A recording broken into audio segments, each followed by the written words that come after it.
इस कार्यक्रम के पुण्यार्जक हैं सौभाग्य Kohinoor, Shri Sanjay Jain, Shrimati Mamta Jain, Greater Kailash Delhi, Shri Vijendra Jain, Shrimati Nirmal Jain, Gurugram, Shri Rajeev Jain, Shrimati Meenakshi Jain, Civil Lines Delhi, Shri Rajan Jain, Shrimati Monika Jain, Janakpuri Delhi, Shri Nirbhay Kumar Jain, Shrimati Rita Jain, Shri Rahul Jain, आशीष जैन परिवार, मथुरा उत्तर प्रदेश, श्रीमती कुसुमलता जैन, दादी जी, श्री राजीव कुमार जैन, श्री संजय कुमार जैन, प्रिंस जैन एवं समस्त चिरहौली परिवार, बरहन आगरा।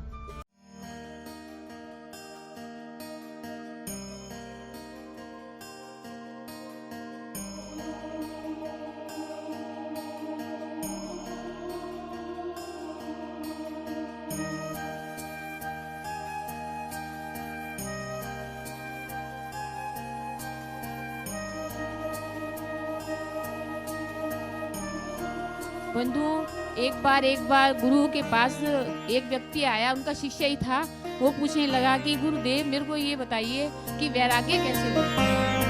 सभी चाहते हैं कि हमें वैराग्य कैसे हो। तो उन्होंने उस समय कुछ जवाब नहीं दिया अपने शिष्य को।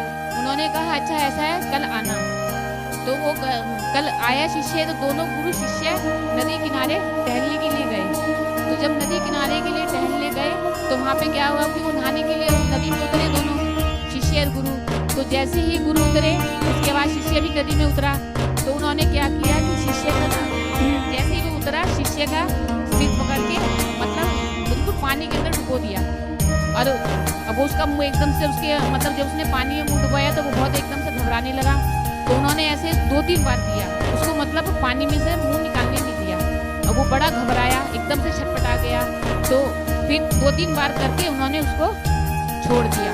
तब वो शिष्य कहने लगा कि गुरुजी आपने ये क्या किया, मेरी तो जान ही चली जाती है, आप ये बार मेरे साथ ऐसा क्यों कर रहे थे। तो गुरु ने कहा बेटा तेरे ना सवाल का यही जवाब है। तो उन्होंने कहा ये कैसा जवाब। कहने लगे जब मैंने तेरा मुँह अंदर पानी के अंदर डुबोया तो उनको कैसा लग रहा था। कहने लगे कि गुरुजी उस समय तो मेरे को ऐसा लग रहा था कि मेरी जान ही चली जाएगी, मैं तो बहुत ही छटपटा रहा था। तो कहने लगे जिस प्रकार तेरे को यहाँ पे अपनी जान बचाने के लिए छटपटाहट हो रही थी, यदि ऐसे ही तुझे संसार से निकलने की छटपटाहट हो जाए तो समझो तुझे वैराग्य हो गया। फिर उसने चौथी निकाली। चौथी क्या बताती है कि 4 योग होते हैं। फिर उसने पंजी निकाली। पंजी क्या बताती है कि 5 पाप होते हैं। हिंसा, झूठ, चोरी, वकील, शोषण हो गया। फिर उसने 26 निकाली। 26 क्या बताती है कि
गमे जिंदगी से परेशान थे, रोते लबों को हंसी मिल गई।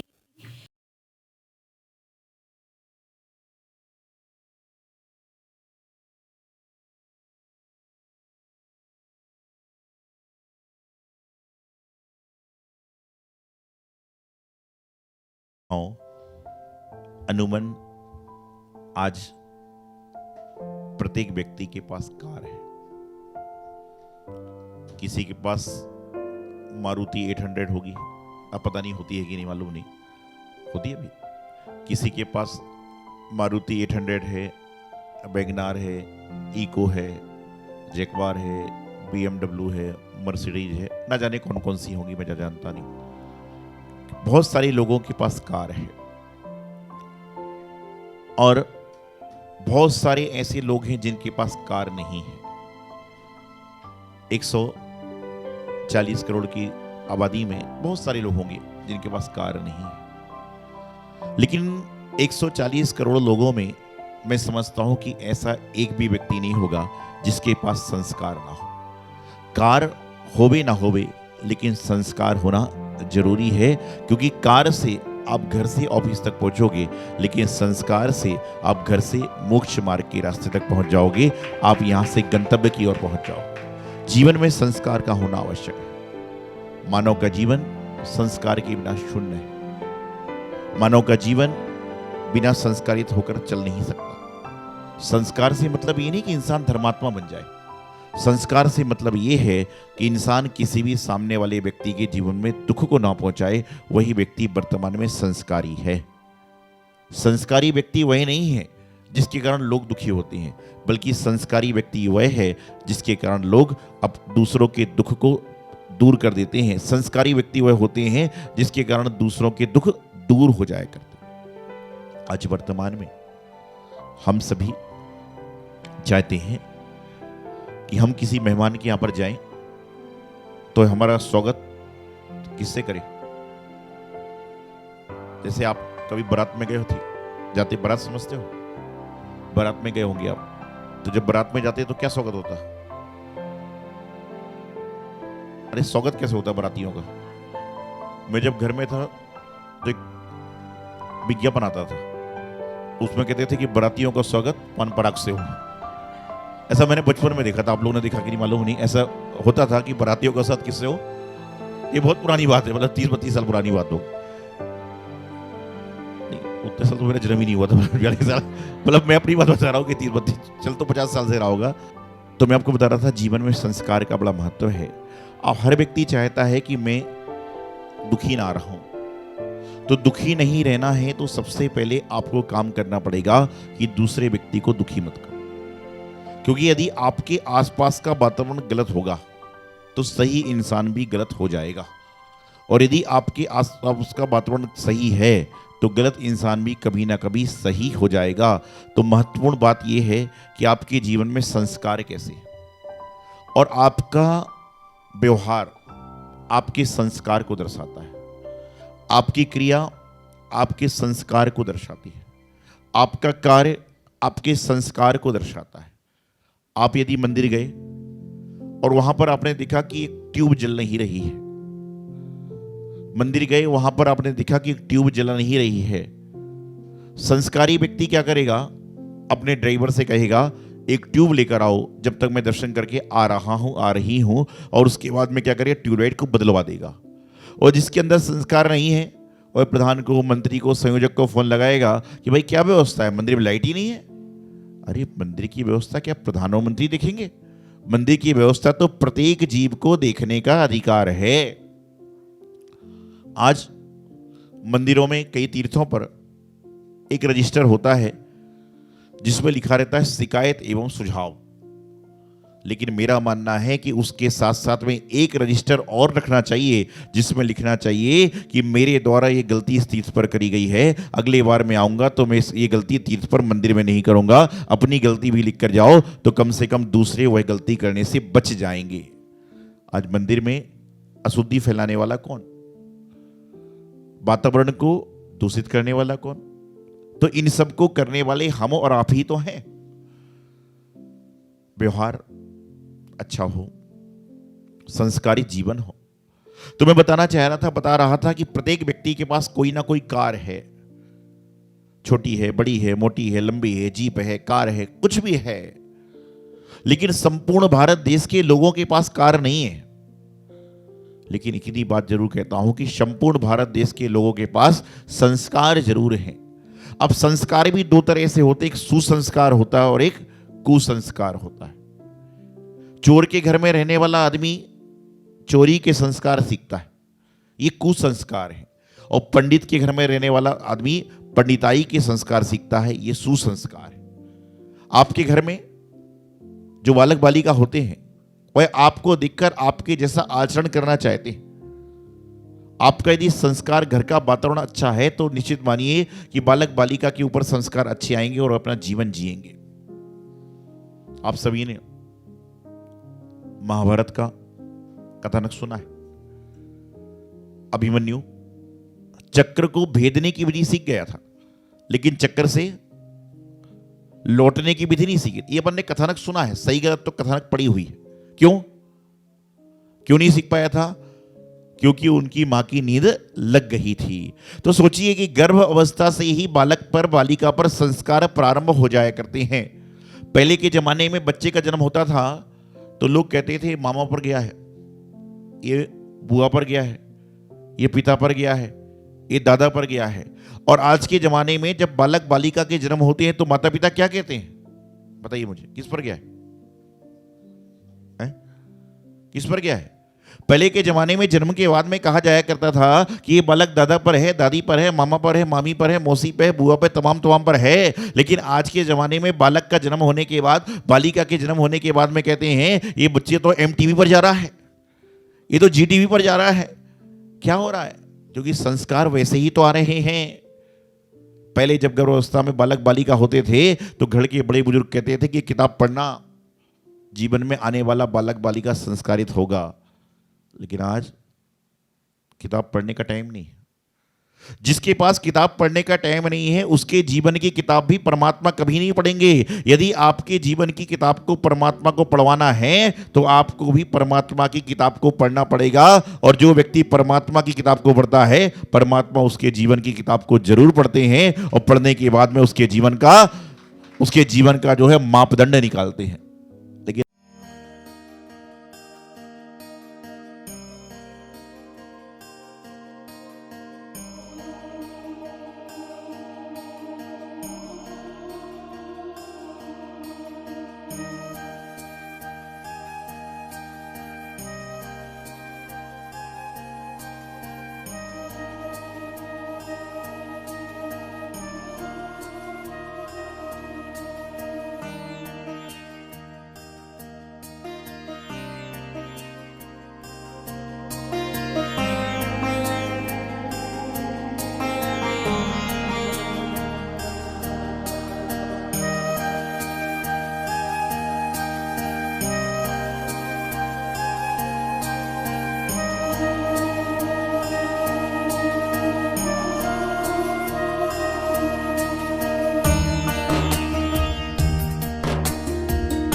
इस कार्यक्रम के पुण्यार्चक थे। सौभाग्य Kohinoor Shri Sanjay Jain, Shrimati Mamta Jain, Greater Kailash, Delhi. Shri Vijendra Jain, Shrimati Nirmal Jain, Gurugram. Shri Rajeev Jain, Shrimati Meenakshi Jain, Civil Lines, Delhi. Shri Rajan Jain, Shrimati Monika Jain, Janakpuri, Delhi. Shri Nirbhay Kumar Jain, Shrimati Rita Jain, Shri Rahul Jain, आशीष जैन परिवार, मथुरा, उत्तर प्रदेश। श्रीमती कुसुमलता जैन, दादी जी, श्री राजीव कुमार जैन, श्री संजय कुमार जैन, प्रिंस जैन एवं समस्त चिरहौली परिवार, बरहन, आगरा।